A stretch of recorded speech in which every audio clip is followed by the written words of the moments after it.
Hello everybody, it's Rybka. I'm going to do an overview of a software package that I've been using over the last little while, and it's called Aquarium, and it's a graphical interface designed specifically for the new Rybka 3 engine. Now, Rybka 3 by itself is the world's best computer engine currently, and it holds an ELO rating of 3150, and actually it just won another computer chess championship, so by itself Rybka 3 is amazing. But this interface here, Aquarium, was designed specifically for it, and it takes advantage of some of the new engine capabilities that Rybka 3 has.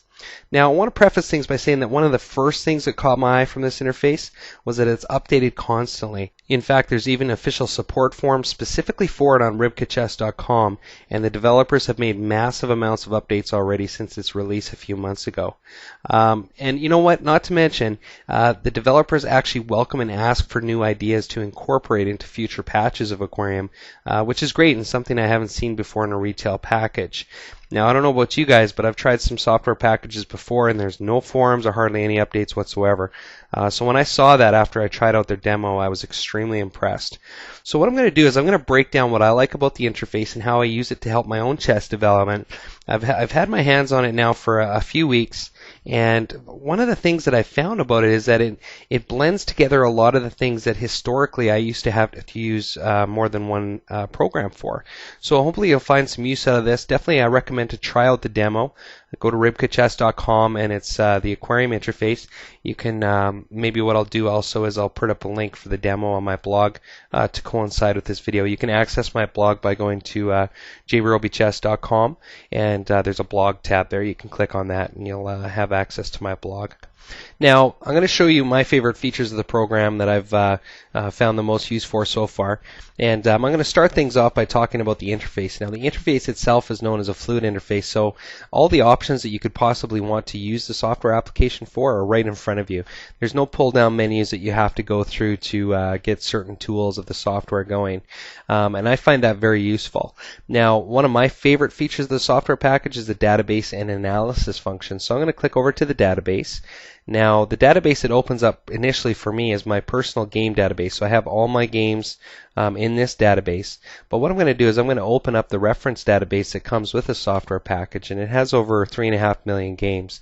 So I'm going to go ahead and click on Open, and it's going to open this huge database for me, and I'm going to get a little picky here. I'm going to search for a particular position. So up top, I just click on Search and Position, and I'm going to search for well, what the heck, we'll just do a King's Gambit accepted position here. So I'll move the bishop out to c4. I'm going to tell it that I want to search in huge base, and I'm going to click OK. And it's going to look at this huge database, and as you can see, it's already pulled up all the games in that massive database with that position, which is another thing that I like about this interface. It's very quick, which is very handy. Now I'm going to get a little picky. I'm going to search for more parameters. I'm going to say that I want the minimum year to be 2007, which it's set to, and I want the minimum ELO to be 2750. So it's going to apply this new search parameter to the games that it already found, and it's pulled up one game that took place in 2007, looks like August 13th. And I've got the game here if I want to flip through it and just kind of get an idea of what was played in the game. But I'm going to go and take this into a deeper analysis function of the software. By clicking up top, I'm going to take it to what's called as the sandbox in Aquarium. And the sandbox is where you can do a lot of cool things with your analysis. So as you can see here, I've got the game board showing on the left hand side, I've got my notation on the right, and I've also got the opening trees on the bottom. So I can actually see what move has been played most often in the positions that the game is showing. It also tells me information like the openings that the moves are leading into and things like that, which I find very useful. Now I'm going to take it a step farther, and I'm going to click on Analyze on the upper left hand side of the screen. And what this is going to do now is you'll see I've got Rybka 3 analyzing the position. I've got the tree on the right hand side, I've got my notation, and I've got my board. So I've got so much information right in front of me, and I hardly had to click anything to get there. And like I said before, this is one of the big things for me, is that it's very quick and I can just get into doing my work. And that's always important for me. I don't like to be sitting around fumbling through file menus and things like that just to do simple tasks. So that alone I was very, very happy to see. So from this part of the program, I can do a lot more than what I've showed you so far. For example, I can click on Find Blunders up top. The engine will actually go through the entire game and try to find moves that it considers are blunders. I've also got interactive deep engine analysis function here, which I'll get to in a few minutes. But let's say I'm flipping through the game. I've got my engine going, and I come to a position where I'd like to see how a different move line would have went in the game according to Rybka's analysis. So I'm going to stop here, and I've got my engine analysis over here, and so far, even though it's only been thinking for a couple of seconds, it seems to think that knight to c3 is a great move to play in this position according to Rybka. Now, according to my tree, that's the fourth most popular option played in this position according to the database. But let's say I want to actually insert the Rybka 3 analysis line into the PGN. Well, all I have to do is just click Insert on the upper left-hand side, and it'll actually put the variation right into the PGN file. Now, I can save that for future reference. I can even make comments on that if I want to, all through the program. So that's very handy for me, and it's really handy when you're going through your own personal games too, especially the Find Blunders option. That's really great for finding things that you might have missed in your personal analysis. Because as many of you probably already know, finding your own mistakes can sometimes be challenging. If it's not a very apparent mistake or a very clear blunder, it might just be a small positional error that was made. The engine will pick up on that. So I find that very useful. Now, along with what I've talked about already, Aquarium comes with two really powerful analysis tools. One is infinite analysis, which is self-explanatory. You can infinitely analyze a position. But the other one is the interactive deep engine analysis tool, which you will only find in Aquarium. And it's a button up top here that I'm going to click.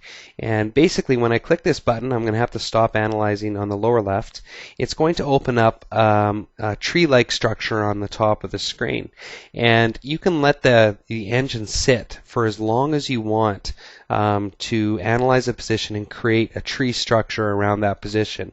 So in other words, it'll come up with the moves in that position. It'll tell you how deep it goes into the position and what kind of strength it associates with the move.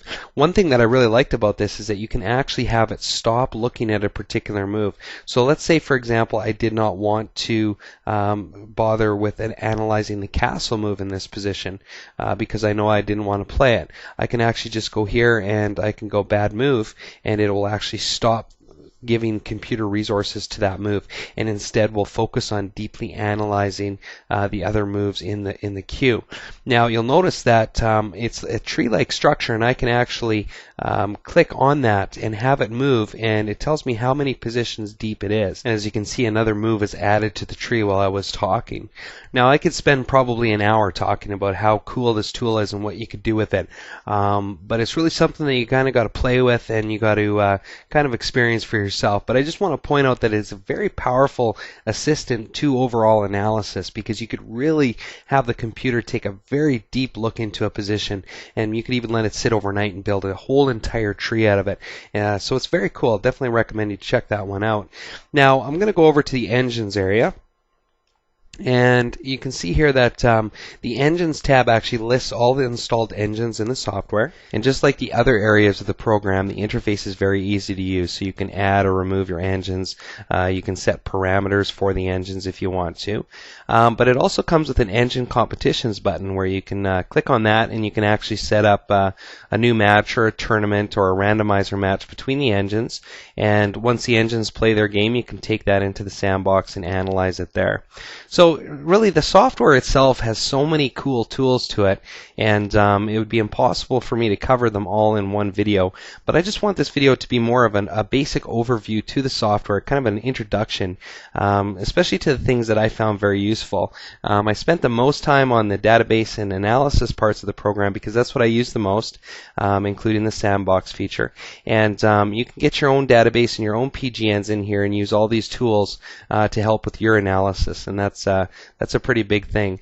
And like I said before, I can't emphasize this enough. My most favorite features of this program is just the fact that everything is right here in front of me, tool-wise. I don't have to go through any complicated menu systems to get things going. It's all right there, and I can just get at it. Now, that being said, this isn't an all-encompassing solution to your chess analysis and your chess research.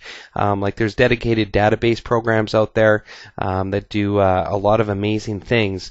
But for just getting in there and doing some analysis, looking at some databases, doing some positional searches, this is very fast and very easy to use. So like I said, I definitely recommend you try it out. I'm going to put a link to the demo on my page, or you can go to rybkachess.com. The demo is also available in there in the Aquarium forum section. And if you do like the demo and you want to go with the retail package, I recommend going with the Deep Rybka 3 with Aquarium. It comes with the most perks, and also even if you don't have like a dual core or quad core processing computer, it'll still work on a single processor, and then when you upgrade your computer in the future, it'll start to take advantage of all that extra processing power that you have. So take care, hope you enjoy the video, and we'll see you next time.